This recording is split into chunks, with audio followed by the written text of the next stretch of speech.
जय हिंद दोस्तों, आप सभी भावी शिक्षकों का हमारे चैनल में स्वागत है। आज की क्लास में हम डीएलएड फर्स्ट सेमेस्टर के 5th पेपर सामाजिक अध्ययन के कुछ इम्पोर्टेंट एमसीक्यू क्वेश्चंस को सॉल्व करेंगे जो आपके एग्जाम के लिए बहुत ही इम्पोर्टेंट होंगे। तो आप इन सभी क्वेश्चंस को ध्यान से जरूर देखें। आइए स्टार्ट करते हैं क्वेश्चन नंबर 1 से। पहला प्रश्न है, नालंदा विश्वविद्यालय की स्थापना किसके शासनकाल में हुई थी? कुमारगुप्त प्रथम, कुमारगुप्त द्वितीय, स्कंदगुप्त, समुद्रगुप्त। इनमें से किसने नालंदा विश्वविद्यालय की स्थापना की थी? तो सही जवाब है नालंदा विश्वविद्यालय की स्थापना गुप्त वंश के राजा कुमारगुप्त प्रथम ने कराई थी। तो कुमारगुप्त ने कराई थी और ये गुप्त वंश से संबंधित हैं। और साथ ही साथ ये 5वीं शताब्दी में बना था, ये बात भी ध्यान में रखेंगे। नालंदा विश्वविद्यालय 5वीं शताब्दी में बना है।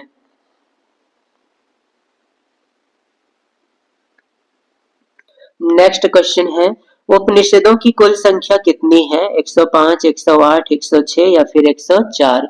कुल उपनिषद कितने हैं? तो सही जवाब है उपनिषदों की कुल संख्या 108 है।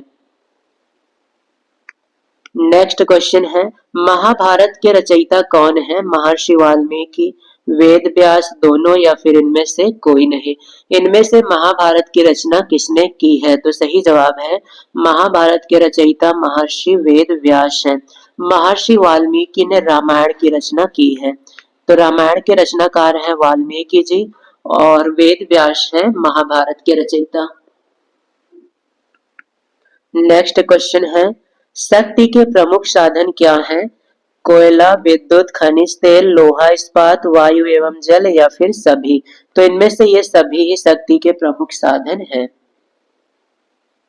नेक्स्ट क्वेश्चन है, संविधान सभा के स्थायी अध्यक्ष कौन थे? Jawaharlal Nehru, doctor Rajendra Prasad, Mahatma Gandhi, doctor Bhimrao Ambedkar. इनमें से संविधान सभा के स्थायी अध्यक्ष कौन थे? तो सही जवाब है संविधान सभा के स्थायी अध्यक्ष थे डॉक्टर राजेंद्र प्रसाद। डॉक्टर राजेंद्र प्रसाद को संविधान सभा का स्थायी अध्यक्ष बनाया गया था और डॉक्टर सच्चिदानंद सिन्हा डॉक्टर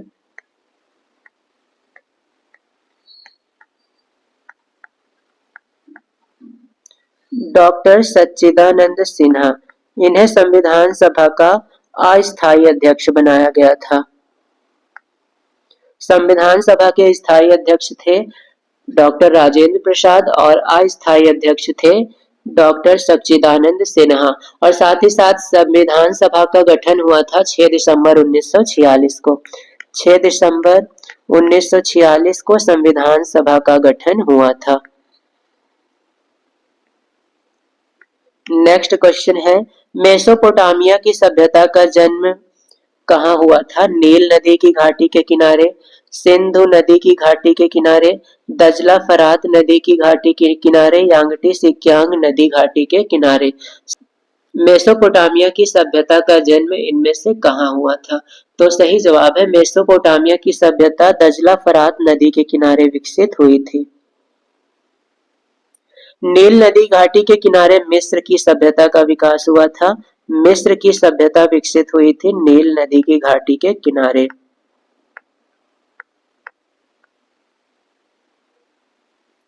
नेक्स्ट क्वेश्चन है, भारत का सबसे लंबी तट रेखा वाला राज्य कौन सा है? केरल, गोवा, गुजरात, तमिलनाडु। इनमें से किस राज्य की तट रेखा सबसे लंबी है? तो सही जवाब है गुजरात की तट रेखा सबसे लंबी है। भारत में जो राज्य समुद्र तट पर स्थित हैं, उनमें से गुजरात की तट रेखा सबसे लंबी है और इसकी लंबाई लगभग 1600 किलोमीटर के आसपास है। तो गुजरात की तट रेखा की लंबाई 1600 किलोमीटर लगभग है। नेक्स्ट क्वेश्चन है, वेद का शाब्दिक अर्थ क्या है? पवित्र, ज्ञान, पूजा पाठ, ईश्वर, स्तुति। इनमें से वेद का शाब्दिक अर्थ क्या है? तो सही जवाब है वेद का शाब्दिक अर्थ होता है ज्ञान। नेक्स्ट क्वेश्चन है, प्राकृतिक आपदाएं इनमें से प्राकृतिक आपदाएं कौन सी हैं? भूकंप, बाढ़, सूखा या फिर इनमें से सभी? तो इनमें से प्राकृतिक आपदा का नाम बताना है। इनमें से सभी प्राकृतिक आपदाएं हैं। भूकंप, बाढ़, सूखा ये सभी प्रकृति के द्वारा आयोजित होने वाली आपदाएं हैं। नेक्स्ट क्वेश्चन है, मौर्य वंश के संस्थापक कौन थे? चंद्रगुप्त, बिंदुसार, अशोक या फिर कुणाल? इनमें से मौर्य वंश की स्थापना किसने की? तो सही जवाब है, मौर्य वंश की स्थापना की थी चंद्रगुप्त मौर्य ने, और ये स्थापना इन्होंने लगभग 322 ईसा पूर्व के आसपास की थी। 322 ईसा पूर्व में चंद्रगुप्त मौर्य ने मौर्य वंश की स्थापना की, और इसकी स्थापना में जो विशेष योगदान था वह उनके गुरु चाणक्य का था। तो चाणक्य के सहयोग से इन्होंने चंद्रगुप्त मौर्य ने मौर्य वंश की स्थापना की। नेक्स्ट क्वेश्चन है, कन्फ्यूशियस का जन्म कहाँ हुआ था? भारत में, चीन में, जापान में या फिर अमेरिका में? इनमें से किस शहर में कन्फ्यूशियस का जन्म हुआ था? तो सही जवाब है, कन्फ्यूशियस चीन का एक दार्शनिक था और इसका जन्म भी चीन में हुआ था। नेक्स्ट क्वेश्चन है, चीन का प्रसिद्ध दार्शनिक कौन था? लाओ त्से, कन्फ्यूशियस, दोनों या फिर इनमें से कोई नहीं? तो इनमें से चीन के प्रसिद्ध दार्शनिक हैं लाओ त्से और कन्फ्यूशियस। तो सही जवाब है उपर्युक्त दोनों। लाओ त्से और कन्फ्यूशियस दोनों ही चीन के प्रसिद्ध दार्शनिक थे। नेक्स्ट क्वेश्चन है, सूर्य के चारों ओर परिक्रमा करने वाले खगोलीय पिंड क्या कहलाते हैं? क्षुद्र ग्रह, उपग्रह, ग्रह, पुच्छल, तारा? जो खगोलीय पिंड सूर्य के चारों ओर घूमते हैं उन्हें हम लोग ग्रह कहते हैं। तो सूर्य के चारों ओर घूमने वाले आकाशीय पिंड जैसे पृथ्वी, पृथ्वी सूर्य के चारों ओर घूमती है तो पृथ्वी को हम ग्रह कहेंगे। अब अगर पृथ्वी के चारों ओर कोई और खगोलीय पिंड घूमे जैसे चंद्रमा, तो इसे हम उपग्रह कहेंगे। तो सूर्य के चारों ओर घूमने वाले ग्रह, ग्रह के चारों ओर घूमने वाले उपग्रह कहलाते हैं। नेक्स्ट क्वेश्चन है, वायुमंडल के किस स्तर में सर्वाधिक मौसमी घटना होती है? समताप मंडल, क्षोभ मंडल, आयन मंडल या फिर बाह्य मंडल? तो वायुमंडल की जो सबसे निचली परत होती है इसे हम लोग कहते हैं क्षोभ मंडल। क्षोभ मंडल के ऊपर होता है समताप मंडल। समताप मंडल के ऊपर वाले भाग में ओजोन परत होती है। इसके बाद होता है आयन मंडल और इसके बाद होता है बहिर्मंडल। तो ये पृथ्वी की कुछ परतें हैं। बारिश और इसकी जो घटनाएं हैं ये सबसे नीचे वाले भाग में होती हैं जिसे हम लोग क्षोभ मंडल कहते हैं। तो क्षोभ मंडल में मौसम से संबंधित सभी घटनाएं, बारिश, तूफान आदि आते हैं। नेक्स्ट क्वेश्चन है, सांख्य दर्शन के प्रवर्तक कौन है? कपिल मुनि, पतंजलि, गौतम या फिर जैमिनी? इनमें से किसने सांख्य दर्शन का प्रवर्तन किया है? तो सही जवाब है कपिल। कपिल को सांख्य दर्शन का प्रवर्तक माना जाता है। नेक्स्ट क्वेश्चन है, महाभारत को अन्य किस नाम से जाना जाता है? जय संहिता, सत्य साह, श्री संहिता, दोनों या फिर इनमें से कोई नहीं? महाभारत का जो अन्य नाम है वो है जय संहिता और सत्य साह श्री संहिता। तो ये दोनों नाम महाभारत के हैं। तो सही जवाब है उपर्युक्त दोनों। नेक्स्ट क्वेश्चन है, सत्यमेव जयते किस उपनिषद से लिया गया है? मुंडकोपनिषद, ऋग्वेद, यजुर्वेद, सामवेद? इनमें से किस वेद से सत्यमेव जयते को लिया गया है? तो सही जवाब है मुंडकोपनिषद। सत्यमेव जयते को मुंडकोपनिषद से लिया गया है।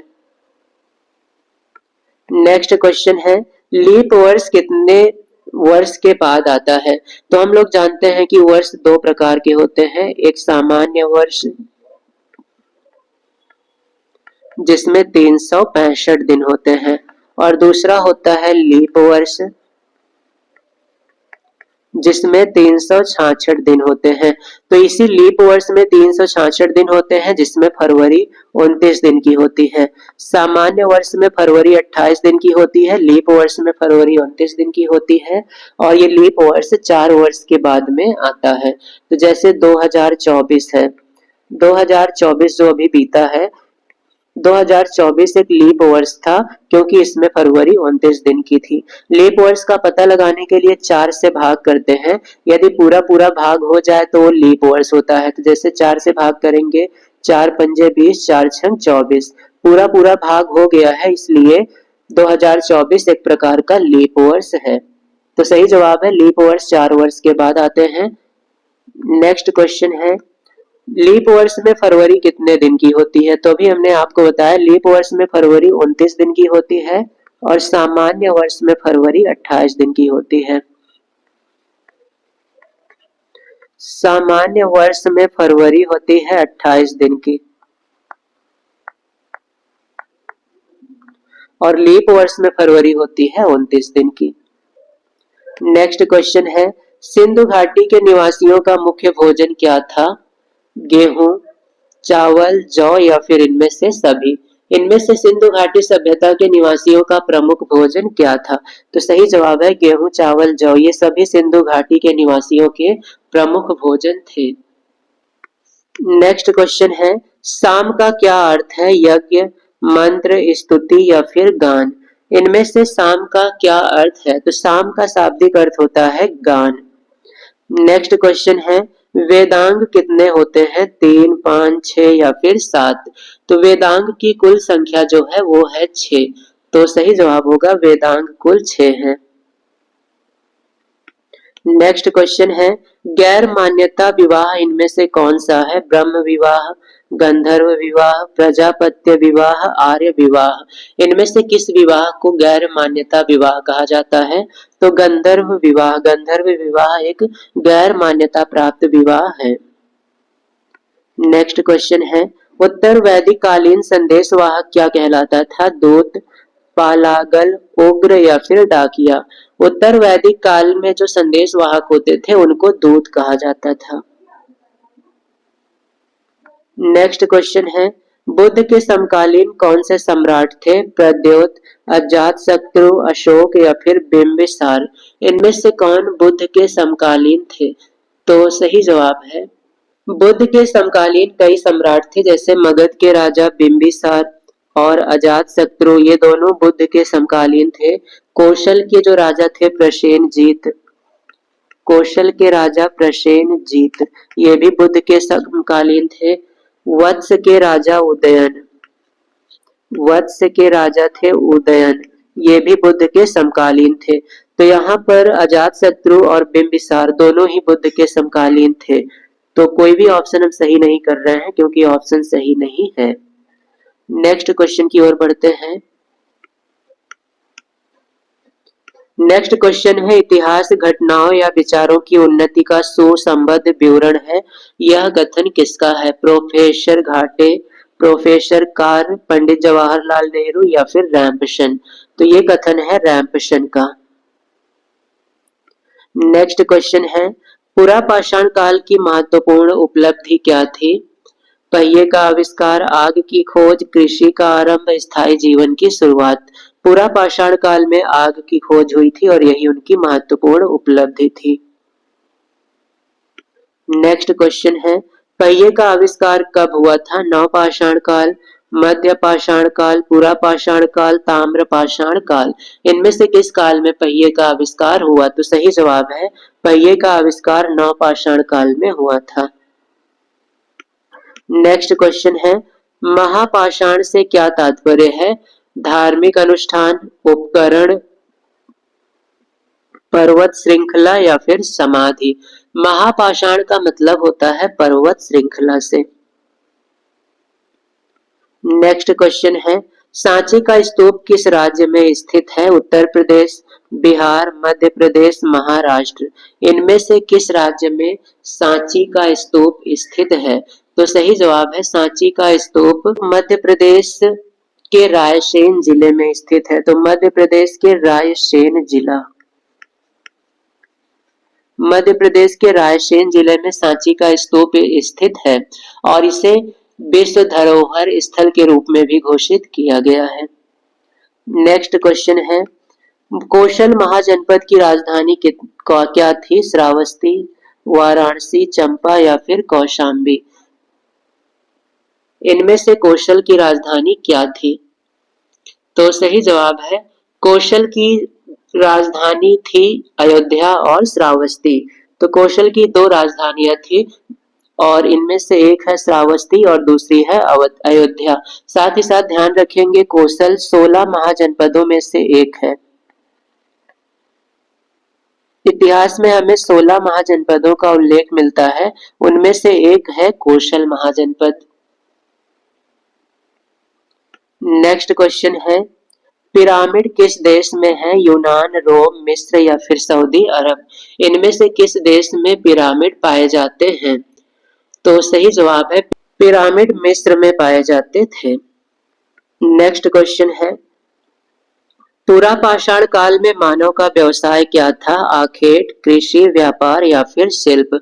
तो इनमें से पुरा पाषाण काल में मानव का जो मुख्य व्यवसाय था वो था आखेट। पुरा पाषाण काल का मानव आखेट करता था। नेक्स्ट क्वेश्चन है आदि मानव का मुख्य सहयोगी जानवर कौन था? बकरी, घोड़ा, कुत्ता या फिर गाय? इनमें से आदि मानव का मुख्य सहयोगी जानवर कुत्ता था। तो सही जवाब है ऑप्शन ग कुत्ता।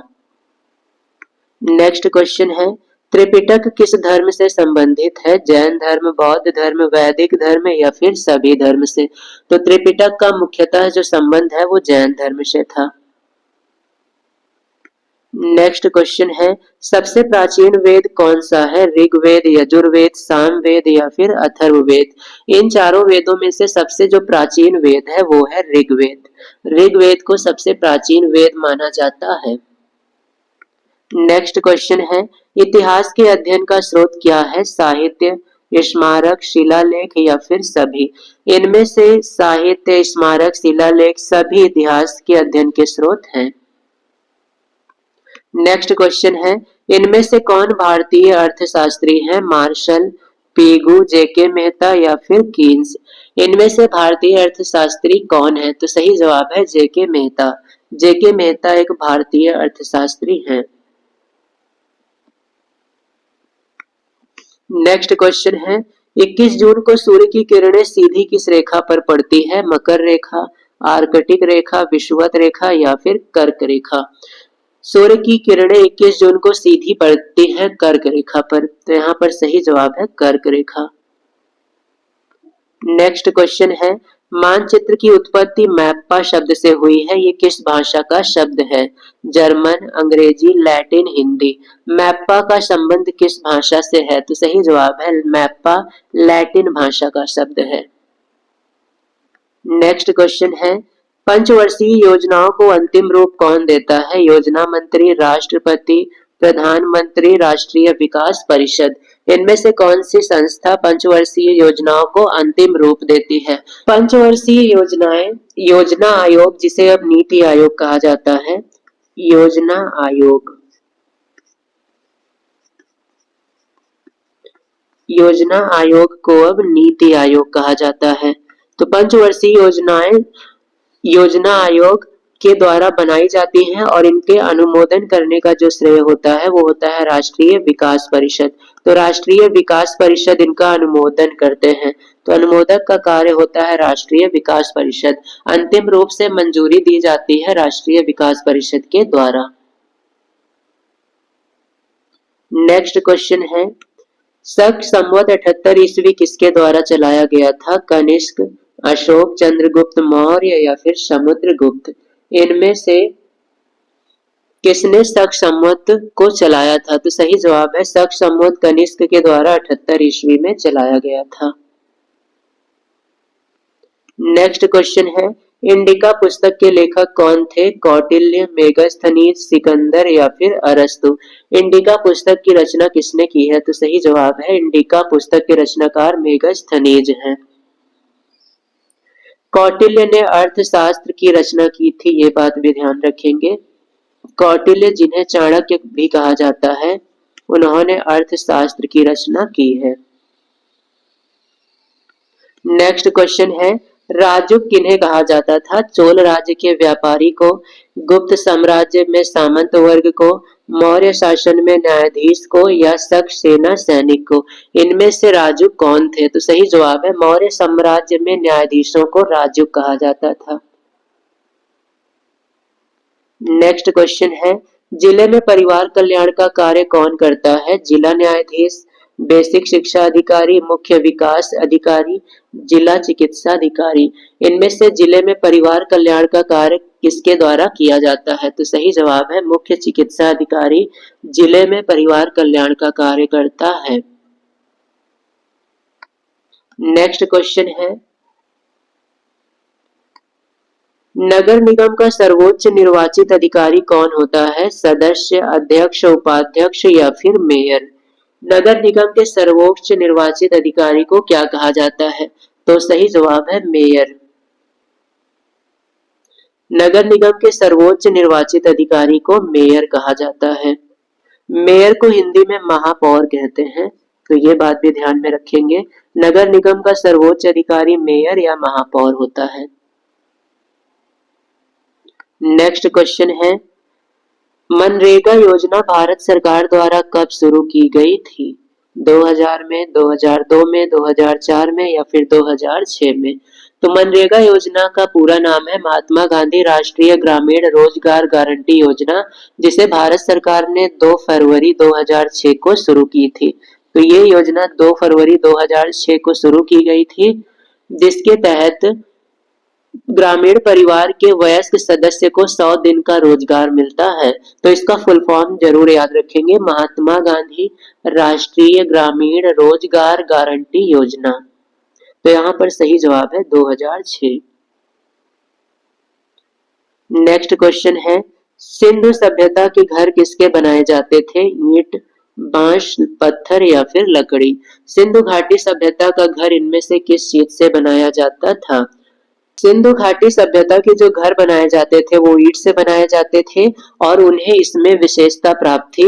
वे घरों को कुछ इस प्रकार से बनाते थे कि उनके घरों की जो भी नालियां होती थी वो सभी एक दूसरे को समकोण पर काटती थी।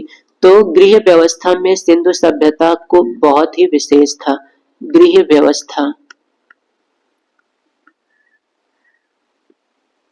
नेक्स्ट क्वेश्चन है, गद्य और पद्य दोनों में रचित वेद कौन सा है? कौन सा वेद गद्य और पद्य दोनों में रचित है? ऋग्वेद, सामवेद, यजुर्वेद या फिर अथर्ववेद? तो इनमें से यजुर्वेद, यजुर्वेद की रचना गद्य और पद्य दोनों में हुई है। नेक्स्ट क्वेश्चन है, ऑपरेशन फ्लड कार्यक्रम किससे संबंधित है? बाढ़ रोकने से, कृषि में वृद्धि से, पानी संरक्षण से या दुग्ध उत्पादन की वृद्धि से? इनमें से किसके लिए ऑपरेशन फ्लड कार्यक्रम चलाया गया था? सही जवाब है ऑपरेशन फ्लड कार्यक्रम को चलाया गया था ग्रामीण क्षेत्रों में दुग्ध उत्पादन की वृद्धि के लिए। दुग्ध उत्पादन की वृद्धि और ग्रामीण आय को बढ़ाने के लिए ऑपरेशन फ्लड कार्यक्रम शुरू किया गया था। इसी कार्यक्रम को श्वेत क्रांति के नाम से भी जाना जाता है।